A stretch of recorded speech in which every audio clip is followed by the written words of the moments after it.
to our participants and panel members today. I'm Nagaraj, Director in KPMG LG, and will be the moderator of the webinar. Thanks for joining us today on this important webinar, where we will discuss the ESCA mandate on internal controls over financial reporting for publicly listed companies in the UAE. If you are a listed company or planning to list in the UAE, this session will provide you with important insights on 1. Evolution of internal controls. 2. Overview of ESCA Article number 71 of Authorities Resolution number 3, 2020. 3. The widely utilized framework COSO. 4. How each one of you can plan and implement ICOFR in your organization, understand the internal control trends. And finally, the external or statutory auditor perspective. With that, let me introduce you to our speakers, panelists today. First panelist today is Siddharth Behel. Siddharth has over 20 years of experience and is a partner in the advisory practice and leads the governance, risk and compliance solutions for KPMG LG. Has led and supported implementation of internal controls over financial reporting for more than 50 entities globally. Our second panelist today is Mariam Zaman. Mariam has over 17 years of advisory experience and is a partner in the KPMG LG. Prior to joining KPMG LG, Mariam had 4 years of experience working with KPMG in the US. Mariam leads the corporate governance and financial services internal audit solution for KPMG LG. Third panelist today is Feraz Haddad. Feraz has over 20 years of audit and business advisory experience. He's a partner and advisory practice of the KPMG LG. He's a member of the Institute of Internal Auditors and the Information Systems Audit and Control Association. Feraz primarily focuses on government and state-owned entities. Our final panelist today is Richard Auckland. Richard is an experienced audit partner from the UK who leads our largest clients in Dubai and prior to that in Abu Dhabi. Richard has extensive experience of SOX and was one of the principal auditors engaged with ADA in order to issue an opinion under ADA resolution number 1. I know that you will have several questions as we go through the session. We encourage all to post your questions on the chat box and we will do our best to answer as many questions as possible. As we begin, let me start with a question to Feraz. Feraz, internal controls is a hot topic probably on the agenda of many regulators in the region. What is the history of internal controls? What's the reason and background for these laws and regulations around internal controls? And why do the listed companies need to have transparency on controls? Good morning, Raj. Thank you. And allow me first to welcome everyone. Good morning to you all, and thank you for joining us. So from a historical perspective, the key trigger was the introduction of the Foreign Corrupt Practices Act in the mid-70s in the United States. Now, for those who don't know, FCPA was a result of a number of US companies engaging in corrupt practices outside the US. Right? And the aim is mainly to counter such corrupt practices. The aim of the act is to counter such corrupt practices and to regain trust. Now, as a response to the FCPA, the Tradeway Commission, which is a private initiative, was formed and articulated a framework which we know today as the COSO framework. So this is the most widely used internal control. And if you look at the pillars within the framework, and if implemented properly, would provide reasonable assurance that the organization is operating ethically and transparently. Now, there are a number of enactments that follow the same basis, be it globally or in the region. So if you look on the screen, right, so be it the Sarbanes-Oxley Act in 2002, which was after the Enron scandals. In 2013, in India, similar measures were taken. The audit reform in the EU in 2014, which was a major revamp, right? And in the region. So if you look within the UAE, you have the Abu Dhabi Accountability Authority, the Insurance Authority, and the SCA, which we will cover in more details today. Now, so that's from a historical perspective. Now, to answer the second part of your question, so the main objective is to build trust and increase confidence of the community in the financial markets through protecting investors through such regulations. I hope this answers the question, Nagraj. Thank you so much, Firaz. It does. And thanks so much for taking us through the history, the global, local perspective, as well as the evolution of internal controls. I agree. Compliance is just one perspective of implementing internal controls over financial reporting. The other benefits include greater confidence and trust building with board, the audit committee, investors, regulators, and all stakeholders. It is quite clear now on why we need internal controls over financial reporting. Let's move to the next agenda on our list, the overview of ESCA Article number 71 of Authorities Resolution of 2020. Mariam, if I am a listed entity or planning to list, what does the ESCA article mean to me from an internal controls or financial reporting perspective? Sure. Thank you, Nagraj, and welcome everyone. So to answer your question, I think the first thing we need to do is understand what ESCA requires in relation to internal controls. So ESCA has defined the various roles and responsibilities of various stakeholders in relation to internal controls. So for instance, if you look at Article 66 of ESCA's decision number 3 of 2020, you'd see that the board is responsible to analyze, evaluate, and approve the effectiveness of internal controls on a regular basis. Now, what we've seen is most listed entities till now have been relying on the work of internal audit to fulfill this requirement. Because as you'd know, internal audit also develops a risk-based internal audit plan. They evaluate the design and operating effectiveness of internal controls. But what's very important is to understand ESCA's requirements on the role of external auditors in relation to internal controls. So if you look at Article 71, there are 6 specific requirements which external auditors must comply with. I want to draw your attention to the second clause, which states that external auditors must examine the internal control systems of the company, and it also states that they need to express an opinion on their effectiveness. So what's important for you to know is that before external auditors conduct their internal control testing and provide an opinion, they would need management to establish an ICOFR framework, document the key controls, and conduct their own independent testing before external auditors conduct a review. This is the same process that was followed when SOX was introduced, and it's the same process that was followed when ADA Resolution 1 was introduced.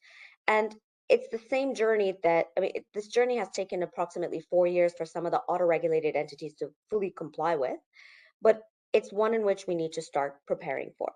So that's really why we're here today, is to increase your level of awareness of what management needs to do before external auditors conduct their own testing and provide their own independent opinion on ICOFR. I hope that answers your question, Nagraj. It does, Mariam, and thank you, Mariam, for providing us with the background of the ESCA law. While we have background, history, and overview of the ESCA law, which addresses the why part of it, let's now get to the how part of the question. We need a robust framework and methodology which will support us to implement internal controls over financial reporting. Siddharth, based on your experience of supporting more than 50 entities, which is the most widely used internal control framework and methodology? Thank you, Nagraj, and once again, welcome to everyone who's joining us for this webinar. Just to add, I think if you have any questions, please do put them into the Q&A chat box. We will try and address them either as we speak or at the end during the Q&A session. And now moving into the question that Nagraj you asked. So the Committee of Sponsoring Organizations of the Tradeway Commission, or COSO in short, is the framework that is most widely used globally. So this is used by almost all the listed companies in the US, as well as in UAE. We see this has been recommended by both ADA and the Insurance Authority as well. So COSO was established in the United States by 5 private sector organizations in order to guide management and government entities in various aspects of governance, internal controls, risk management, fraud, and financial reporting. It has established a common internal control model against which companies can evaluate their control systems. So this is also considered now the gold standard when it comes to internal controls globally. The COSO internal controls framework primarily consists of 5 interrelated components, which you can see in the COSO cube towards the bottom right. So firstly, we have the control environment. This is what sets the tone of the organization, or the tone at the top, and influences the control consciousness of all the employees. Factors in a control environment include integrity, ethical values, things like delegation of authority, as well as the process for managing and developing people in the organization. These are all pervasive controls. They spread across the entire organization and set the tone at the top. Next, we look at risk assessment, right? Now, a prerequisite for risk assessment is the establishment of objectives, and the risk assessment is then the identification and analysis of risks relevant to achievement of the assigned objectives. Now, these risks can be both internal or external. There are now 4 principles related to risk assessment. Firstly, the organization should have clear objectives which are set. Secondly, it should be determined how the risks should be managed. Third, it should also consider the potential for frauds. And finally, should monitor changes that could impact internal controls. Now, once we've done the risk assessment, we come down to the control activities layer, right? Now, control activities are the policies and procedures that help ensure that management directives are carried out to mitigate the risks identified during the risk assessment phase. So they help to ensure that necessary measures are taken to address the risks that may hinder achievement of the entity's objectives. And they include a range of controls. They could be things like approvals, you have authorization, you have verification, reconciliation, and segregation of duties. We next move down to the information and communication layer. Now, information systems play a key role in internal control systems because they are producing reports which make the operation and controls of businesses possible. In a broad sense, right, effective communication must ensure information flows down, across, as well as up in the organization. Now, certain examples of this is, for example, the formalized procedures for individuals to report suspected frauds through the whistleblower mechanism. You also need to have effective communication to external parties. It could be customers, right, where you're asking for balance confirmations. Similarly, suppliers, the communication you have with regulators, being a listed company, right? There would be multiple such communications which are going out. Also, when you're looking at communication with shareholders, so all of this needs to be in place. And finally, we have the last component, which is also the most important, which is monitoring. So it's not just sufficient to design the framework, right? You also need to, after designing it, ensure that the systems are monitored in order to ensure that they're working, right? Now, this can be either done through continuous monitoring, which you can have around the year, or you can have separate distinct evaluations. So we'll talk about this as we talk about implementation as well, right? Along with that, any deficiencies which are detected through the monitoring activities must also be reported both to the board as well as the audit committee. And again, corrective measures need to be taken to ensure continuous improvement of the system is in place. Now, as we move to some of the challenges and some of the typical issues that we come across during the implementation of internal controls. Now, any typical framework is spread across 3 types of controls. At the top level, we have the entity level controls, which largely control or cover the control environment that we spoke about in the COSO Cube earlier. Then you have IT general controls, which look after your company's IT systems. And finally, you have process level controls, which relate to particular classes of transactions, account balances, as well as financial statement disclosures. Now, looking at what are the key type of issues that we've seen in each of these 3 buckets. So when we look at entity level controls, we typically find that companies do not have well-defined legal compliance frameworks. There's normally an absence of fraud risk management. Oftentimes you see an absence or a lack of subsection planning. The guidelines of formal processes around evaluation of board members tend to be missing. Again, things like absence of IT disaster recovery plans and so on. When we look at IT general controls, we mostly come across issues around access control, segregation of duties in ERP systems, things like data backup, system recovery related controls, and a lot of times the evidence of user acceptance testing or changes to applications. When we come to process level controls, those typically are found around, for example, fixed assets management, where we know challenges around fixed asset componentization, verification, and tagging. Revenue management and financial close process, again, 2 areas where we see a lot of gaps. It could be around cutoff procedures. It could be around having a well-documented closing calendar in place. In this part of the world, again, intercompany and related party transactions are often seen to have challenges because given that they are related parties, you may not have reconciliations which are done regularly. You may not get balance confirmations. and there tend to be differences which accumulate over time. So these are some of the typical themes that we are seeing and issues that we see around internal controls. Nagraj? Thanks, Siddharth, for walking us through the COSO framework and the types of controls to be tested. If I was implementing internal controls for financial reporting for the first time, what would be the typical process I need to follow? Thank you. So Nagraj, very relevant. So I think we've spoken about the theory in terms of what are the requirements from ESCA. We've also understood what is the COSO framework and what is the COSO cube. A lot of companies then ask us, okay, how do we actually now convert the law and the framework into actual implementation on ground in companies, right? So that's where we've got the journey on the page. So typically there are 7 stages that the company needs to follow during the year. So 1 to 6 is what the company does, and then the 7th stage is where the external auditors come in, right? So stage 1 commences with the scoping exercise, and I think this is critical because a lot of companies tend to miss this and straight away jump into implementation. So this is critical so that companies do not land up either over scoping or under scoping areas that need to be covered. The starting point for scoping is the auditor's materiality. So this is the external auditor's materiality to first scope in any accounts and the connected processes which exceed the materiality threshold. In addition to the materiality, you also look at subjective parameters to consider, such as a risk of fraud, any complex accounting, or again, any accounting changes which may have happened. So another example, which could be, for example, we have corporate income tax coming in.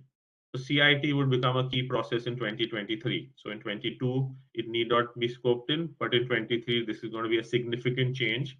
So it would get scoped in. At this point, it's also very critical to get the external auditors to sign off on the final scope. So Richard with us is going to touch on this as part of the external auditor's perspective and throw a little more light on this. Once we're done with the scoping, we then do the assessment of the entity level controls or the tone at the top that I spoke about and highlight any gaps here. Now we do this at the beginning of the year, so management has time to remediate any gaps identified, as at least the entity level gaps we see take much longer to implement and to remediate, given these are organization wide. After looking at the entity level controls, we then move on to document the as-is processes for the other in-scope areas. So what we're looking at here is to identify the process level controls and the IT general controls. And this is done by preparing either high level flowcharts, process narratives. And at this point, we also then start identifying the key risks, right? And the existing controls to mitigate the risks, which follows in stage 4. In stage 4, we also then do the walkthrough of the processes to now start testing the design of controls. So one, we are looking at whether the controls exist or not. And if they do exist, are they sufficiently robust to mitigate the identified risks? Any gaps at this stage are highlighted as test or design failures. We then move on to stage 5, right? And this is where we are assessing the effectiveness of controls. So once the design is passing, we now want to know that are these controls actually working across the entire period and across every transaction where they are applicable. Now, any control failures at this level at the operating effectiveness is identified and called test of effectiveness failures. We then move on to stage 6, right? But stage 6 can also move immediately after stage 4 and as well as stage 5. So that's where the remediation phase kicks in, where management need to remediate the gaps at both the design stage as well as the effectiveness stage. And once the remediation is done, the action plans have been implemented, they need to retest the same to ensure that they are working. Now, all of this needs to be done before the year end and before the external auditors start their independent testing. Now, you will have certain year-end controls which may need to be tested in January because they only operate during the closing. But other than that, there have to be endeavors to try and cover everything ideally before, let's say, October or November, right? There's also a requirement throughout this process to keep identifying the gaps and the remediation plans to the audit committee and the board as well, which takes care of the monitoring requirements from COSO. And finally, you have stage 7, which comprises of the external audit testing and the reporting. And Richard will cover this in more detail in his section. With that, Nagraj, I'd like to hand it back to you. Thanks, Siddharth. That sounds quite interesting. Richard, internal controls for financial reporting is around for more than 20 years globally. and we had local regulations in the UAE for over 3 years now. What are some of the key insights and themes the companies need to focus on?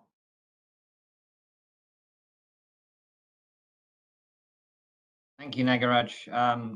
Good question, and welcome everybody. And it's great actually to see people interested in this. The one message I'd kind of give you at this point is you cannot start early enough. So great to have you on board. In terms of taking a leaf out of what everybody else has said, but there's quite a lot of evidence to say, notwithstanding the kind of lots of efforts that goes into actually trying to get ICOFR sorted, we still find that things don't go quite to plan, and especially from an external auditor perspective, we're obliged to actually raise things as we see them. I mean, typically, and it's interesting when what Siddharth said around, the close period, you can't test all controls, and actually that's one of the areas at the year end adjustments typically are one of the biggest areas, because people do not do a proper dry run of actually how things are. I think the other area which typically is something we see a lot of is information technology, lots of IT kind of issues, and that's not really a surprise. I mean, I've got specialists for doing the audit who are IT trained. I'm not an IT specialist, so I'm reliant on other people to do that. And I think it's one of those areas which actually you have to be paid very, very close attention to, because actually the IT guys, love them to bits. They'll tell you things are working, and actually sometimes they're marking their own homework, and that's, you just got to be careful. So I just put a flag out there really to watch out for that.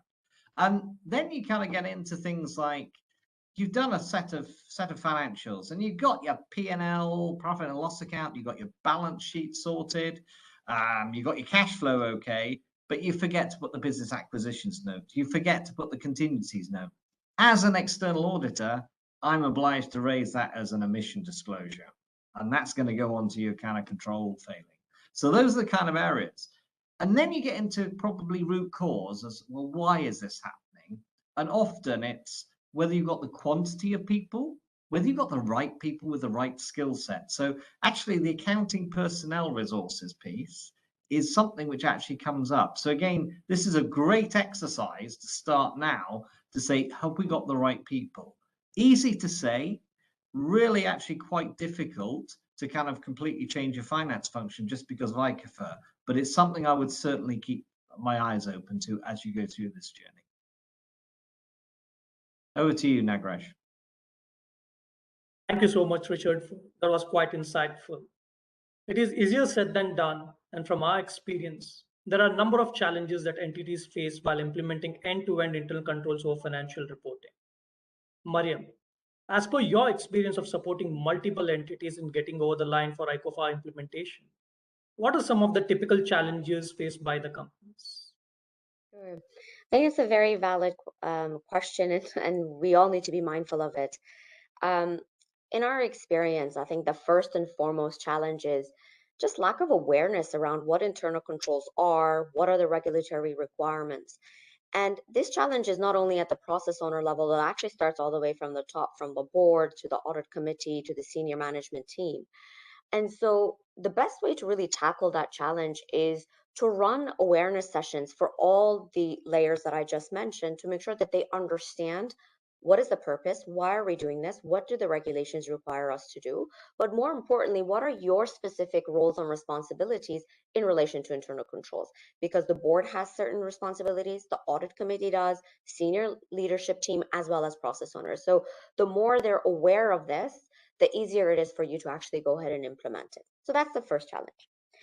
The second challenge is this perception of treating this entire exercise as a compliance requirement. So internal controls is perceived as, I need to meet my regulatory requirements, so let's just do a tick box exercise and let's get it done.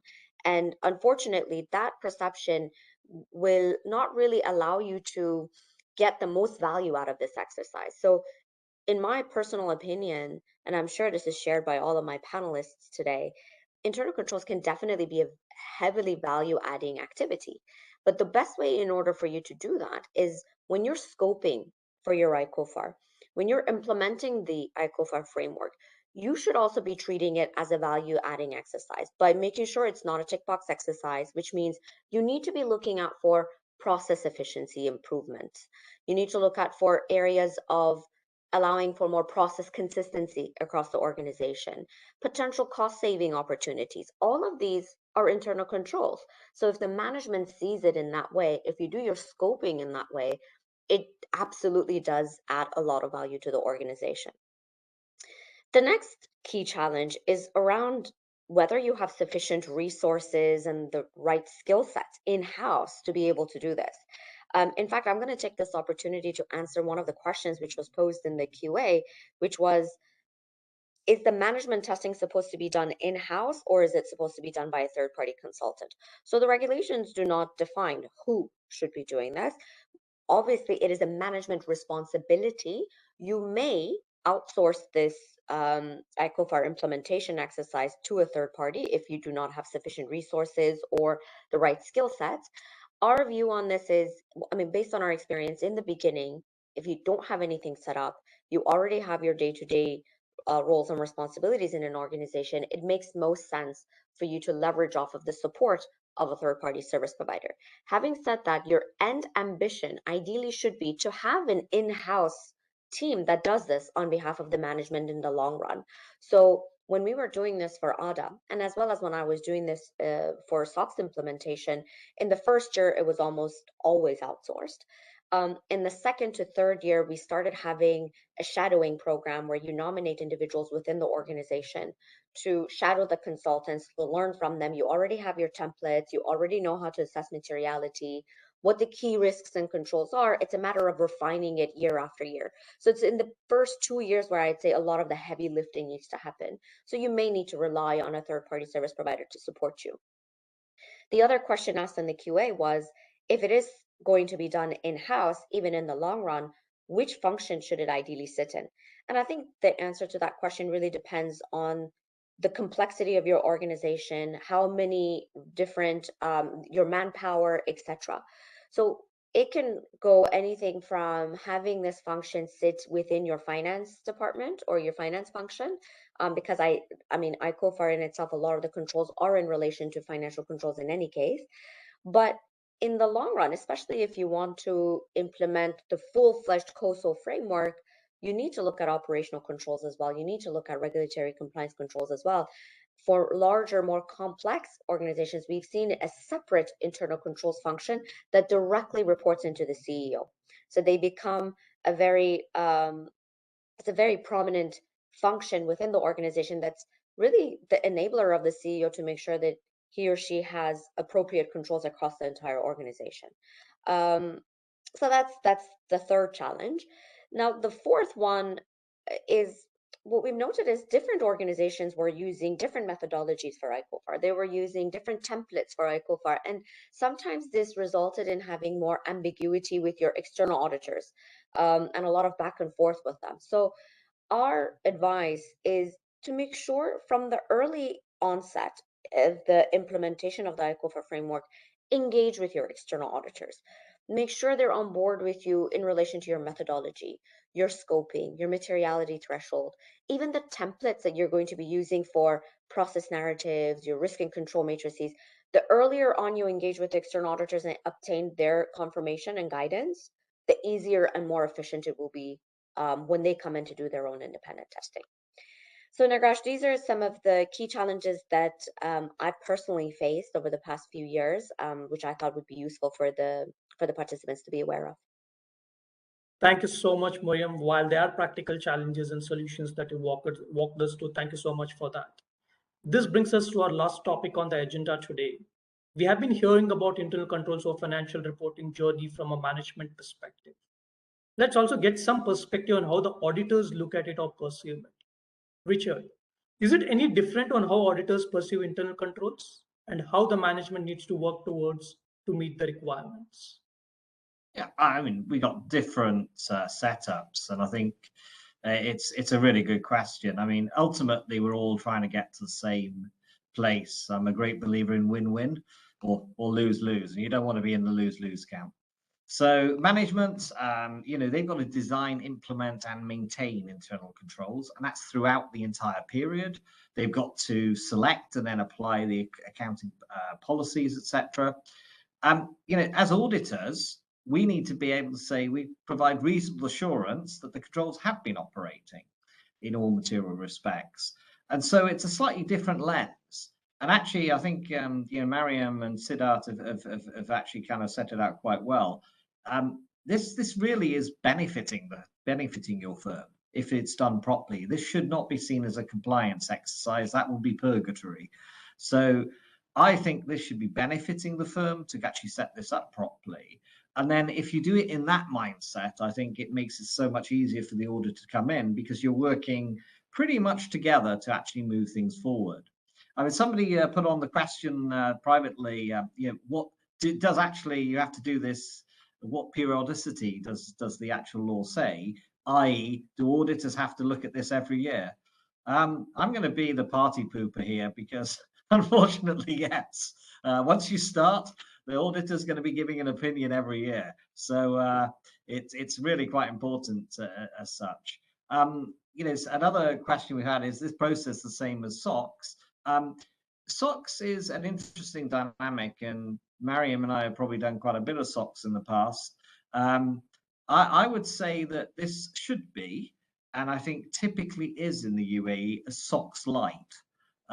SOX in all its grandeur is a very painful process and goes into nth degree of details, and actually will be seen more and more as a compliance exercise, not as actually a value add, which is why I think SOX light, targeting the real areas which are material to the financial statements, is a great place to start. And I think this is a journey. You don't start necessarily with a big bang, and we'll come on to it in a minute. Basically, one of my big pieces of advice, and Mariam has stolen my thunder, get your auditors involved up front. We cannot implement as external auditors, but we should be inside the tent throughout and just being kept brief. Secondly, don't boil the ocean. And maybe if we come on at how we actually go about thinking about this from an external audit side, that would be quite useful. So typically when we start off, I think the framework is relatively straightforward.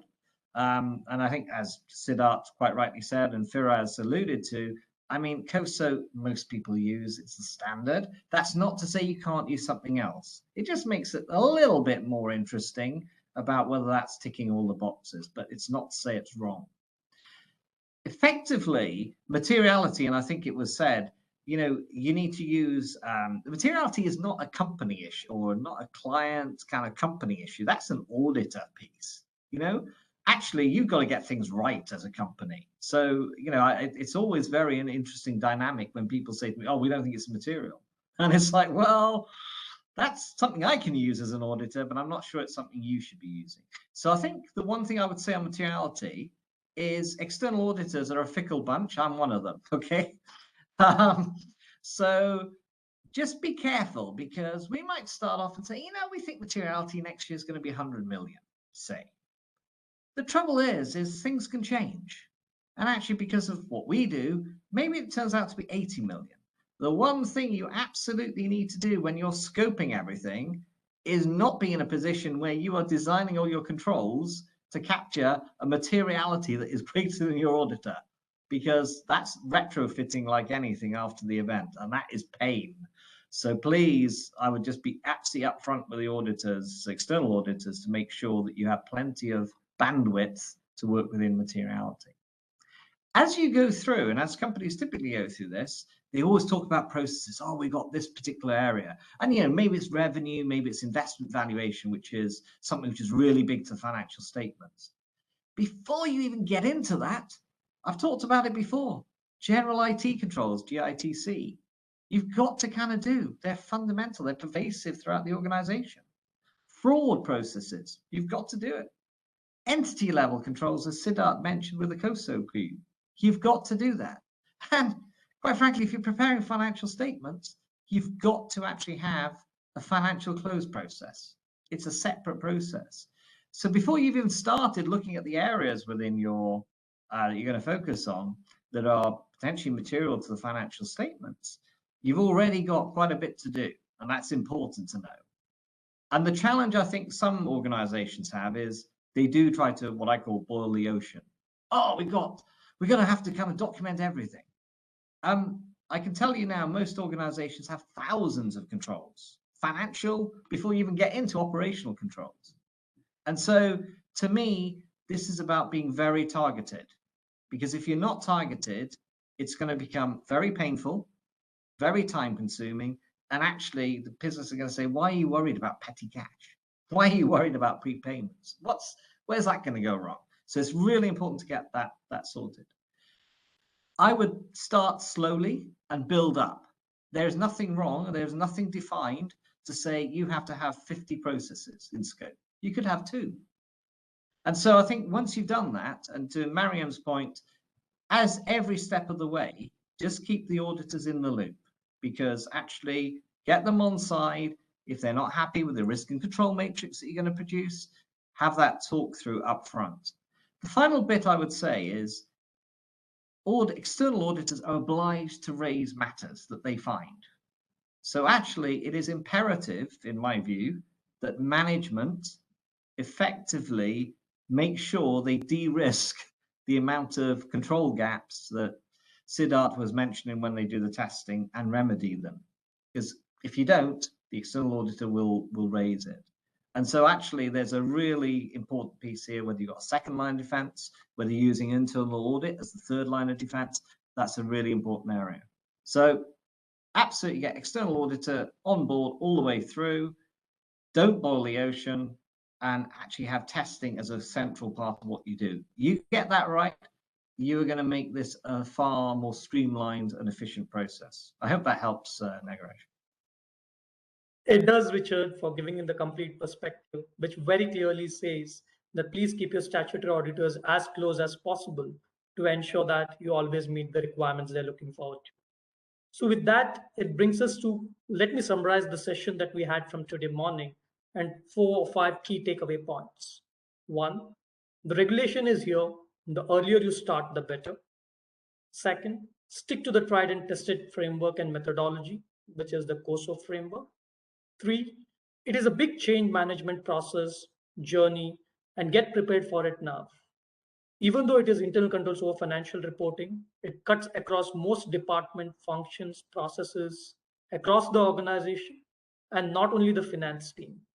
Needs preparation and time for the change to be driven across the organization.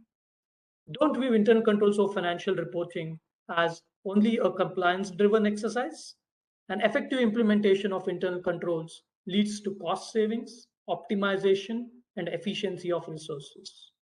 Next, it's better to plan in advance and ensure that you have the right resources to get you across the line. With that, let's get going on the questions posted by the participants today. Again, we encourage all to post your questions on the chat box, and we will do our best to answer as many questions as possible today. Based on some of the questions that has been posted till now, and some of the questions have already been taken by Mariam as well as Richard, I have a summarized questions to start with. My first question is to Seth. Seth, based on your experience, why do the organization need to be prepared in advance? What are the benefits of being ready and pitfalls of not being ready? Nagaraj, so also trying to answer a few more of the questions on the chat. So I think first of all, organizations often underestimate the time and the effort required to implement as well as maintain the internal control framework, right? So this is not just an add-on to the current external audit process.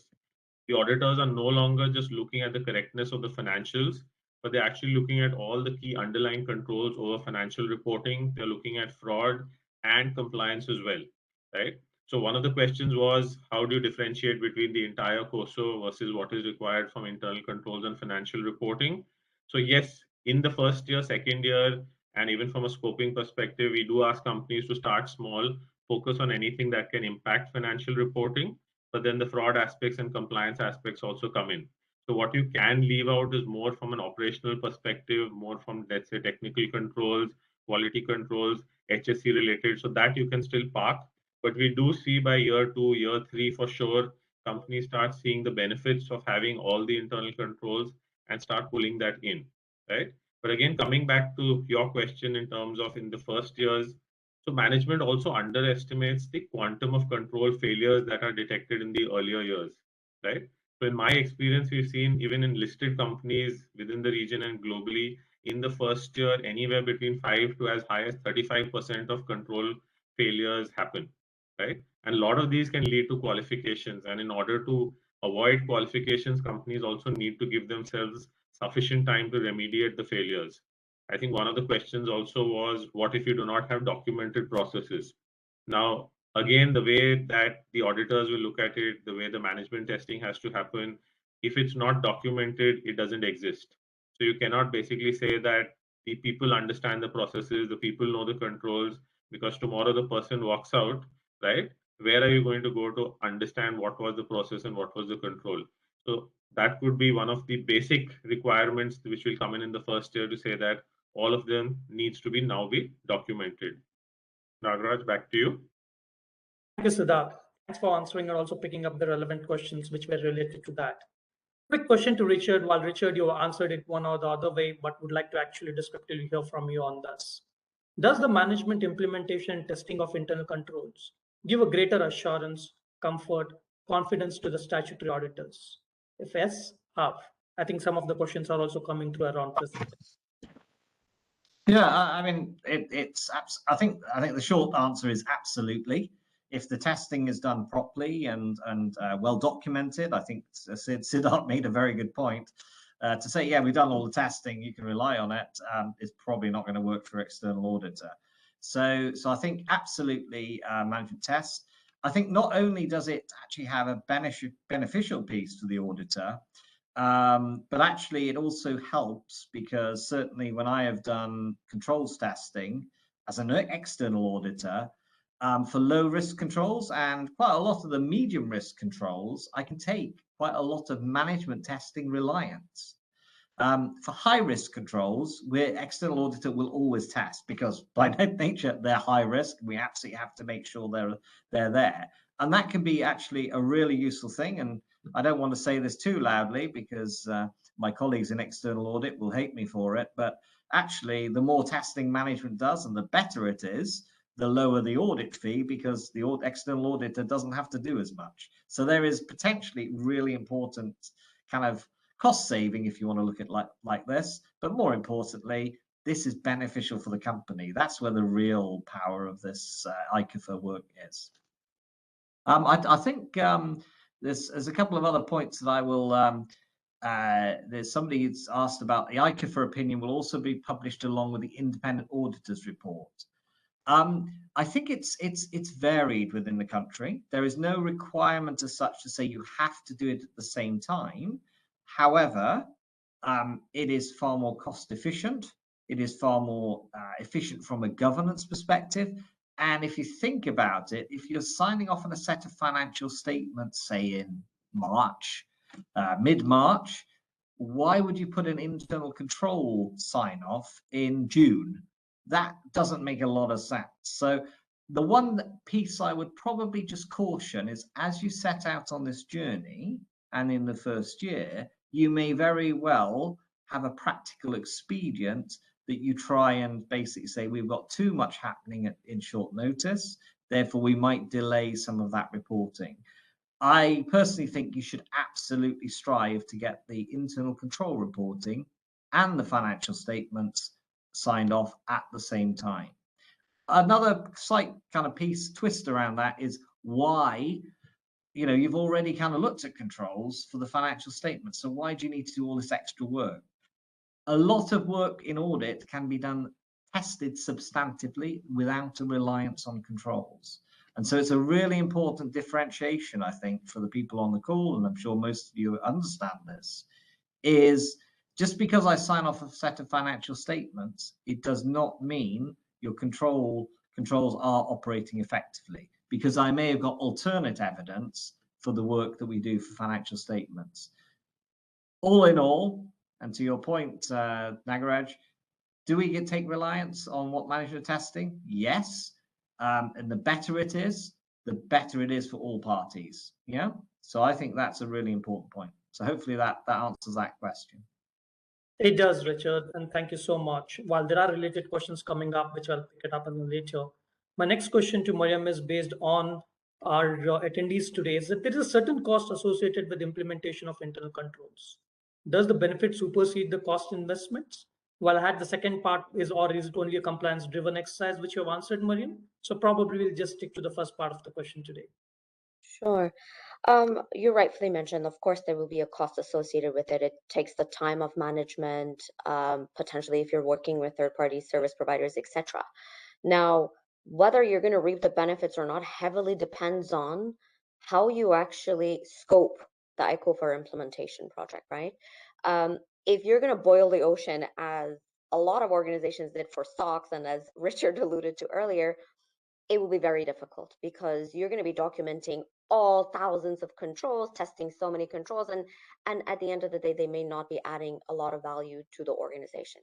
Having said that, if you do the scoping correctly, if you're looking at your material processes, you're looking at the business processes that are actually going to be very detrimental to the success of the strategic objectives of the company, then of course you're going to reap the benefits, and the benefits heavily outweigh the costs. Because as I mentioned earlier, the benefits would be process improvements, cost savings, process consistencies, and more assurance to various stakeholders, including your shareholders, the board, as well as the audit committee. So if it's done properly, I think it's a fantastic journey to be on. Thank you so much, Mariam. We have another question from our attendee today, which says that please explain further on the materiality element for the scoping and what are the various elements considered in this exercise. Faraz and Siddharth, do you want to just take that question up? So maybe I'll start and Faraz can jump in. I know, so we get a lot of times the question on materiality and how do you actually look at materiality when it comes to implementing internal controls, right? So first, what is materiality, right? So, and this is a question in SOX and in US, which actually went all the way to the US Supreme Court, right? So anything which causes an investor or let's say a stakeholder to change their mind is considered to be material, right? So that's the definition that the US Supreme Court came up with. Now, we do tend to try and simplify it and put it in numeric terms. And because it's the external auditor's opinion which is finally coming in, that's where we first start off with saying, okay, what is the external auditor's materiality? Now, how do the external auditors normally calculate it? It could be a percentage of revenues, say 1 to 0.5%. It could be a percentage of profits, roughly, let's say 5%, or it could be a percentage of your net assets, maybe 2.25%, depending on the type of business, right? Is it profitable? Is it more asset heavy? Or is it loss making, in which case you look at revenues, right? Now, that's only the objective criteria that you start off with to say that, okay, if this is the materiality, if there is any control which fails and that has an impact which exceeds the materiality threshold or even comes potentially can exceed the materiality threshold, right? That can lead to a qualification. Now, why is it important to say that can it potentially exceed? Because a lot of times clients come back and say, look, my materiality is 10 million. The loss that or the incorrect recording in my financials was only 6 million, right? So how is this material? Because that's where the auditor's judgment will come in and the auditor will say, look, 6 million is not the maximum loss that could have happened or the maximum incorrect reporting. That's the minimum because you've anyway identified 6 million. So if there the auditor believes that, look, this can actually have gone up to 20, 30, 40 million, that becomes material for you, right? So that is one aspect to it to say that what is the materiality from a objective perspective.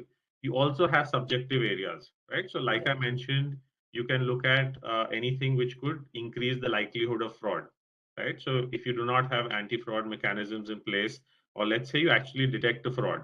Now, the thing with frauds is it's actually inversely proportionate to the hierarchy in a company, right? So you may get away with the auditor saying, okay, a junior cashier in a retail store, fine, he sort of managed over a period of year to steal 100,000 dirhams of cash.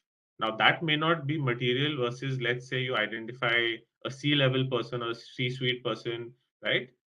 Did a fraud which could have been even 10,000 dirhams. But because you have an ethical issue at the senior C-suite level, that could result in a qualification saying you do not have adequate controls around fraud risks, right? So those are various aspects to look at it. Let's say an accounting change happens, like IFRS 16 came in a few years back. That could relate where the auditors are not comfortable with, let's say, how well the finance team is trained on IFRS 16, right? How well do they understand the accounting? And trust me, today also we have issues in clients around leases. For example, IFRS 15 came in a couple of years back, revenue recognition, right? So that's where the auditors can actually pick up things which may not be material from a value number, but they could say we are not comfortable with the accounting. Firas, you want to add anything here? I think it's well covered, but maybe I'm reflecting on what Richard mentioned is the key here is getting your external auditors engaged early enough, right? Because even us as internal control professionals trying to help with the implementation, because external audit is an art rather than a science, right? So there's lots of judgment and so on involved. So getting the external auditors earlier in the discussion, get them involved in that materiality discussion is quite key. Thank you so much, Firaz and Sad, for answering that question. So if you're ready to take, considering the timeline, the couple of last questions that we have, the next question is for Mariam. Mariam, a question from those who have joined on the call today is, how do you manage the internal controls assessment where majority of the processes are not documented? Yeah, I think that's a very valid question and something we've seen in a number of instances, especially in the beginning when you're trying to implement ICOFR. And I think Siddharth kind of discussed this, right? In the sense that if you don't have your controls documented or appropriate policies, to an independent party, those controls don't exist because you're heavily reliant on individuals. And if that individual is no longer there in the organization, the control is gone. How are you going to learn it all over again? So you need to set that standard. You need to set the guideline by documenting everything. And that's why when I mentioned in the beginning on this journey, the first 2 years is going to be probably the most amount of heavy lifting required, because you will identify many areas of the business that don't have appropriate policies and procedures and the controls being documented. So if you don't have it in place, ultimately the control doesn't exist.